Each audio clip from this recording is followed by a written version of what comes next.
J'enseigne le legal design à l'ESMD. J'enseigne les fondamentaux de la Legal Tech, un tour d'horizon sur tous les enjeux technologiques du droit.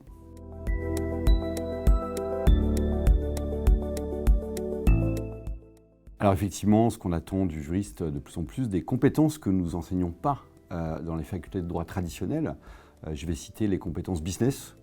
C'est vrai que le juriste veut être un partenaire business de l'entreprise. Pour ça, c'est sa capacité à négocier, sa capacité à parler budget, sa capacité à parler ROI, retour sur investissement. C'est très important aussi que le juriste développe cette capacité à intégrer l'ensemble des parties prenantes de l'entreprise dans la négociation. Le juriste ne va pas être compétent surtout dans un contrat. Et puis également les compétences digitales. C'est une des premières compétences qui est attendue maintenant chez les juristes, en fait, d'être en capacité de comprendre les technologies disponibles et de les déployer au sein de son organisation, justement pour s'augmenter, pour faire par la machine tout ce qu'elle fait mieux que l'homme. Il faut être très clair là-dessus. Il y a un certain nombre de tâches, notamment les tâches à faible valeur ajoutée, que la machine fait bien mieux que l'homme, et tant mieux pour les juristes augmentés, puisqu'ils vivent sans doute leur meilleure époque. Les entreprises attendent d'avoir des juristes qui ont l'expertise juridique, c'est indéniable, et qui ont aussi développé d'autres compétences, notamment les soft skills qu'on développe avec la méthode du legal design, qui viennent s'ajouter à leur expertise juridique.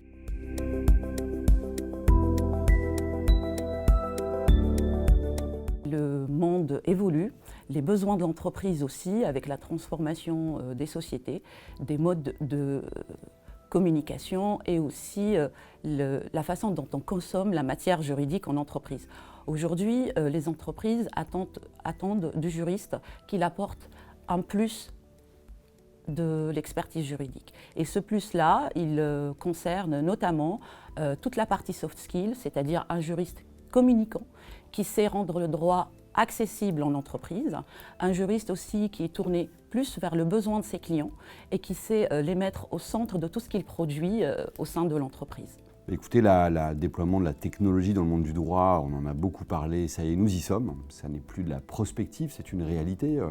On le voit depuis une accélération depuis 2 ans, et vraiment là, depuis septembre, depuis cette année, on sent que les directions juridiques viennent avec des budgets, en tout cas les plus grandes entreprises.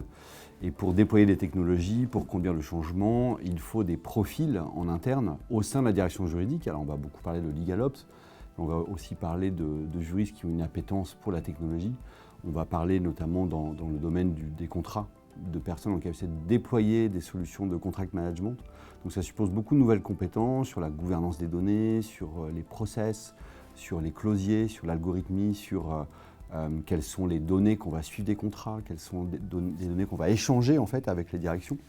Et tout ça, c'est très nouveau et ça contribue à resituer le juriste d'entreprise et la DJ comme un partenaire stratégique du COMEX.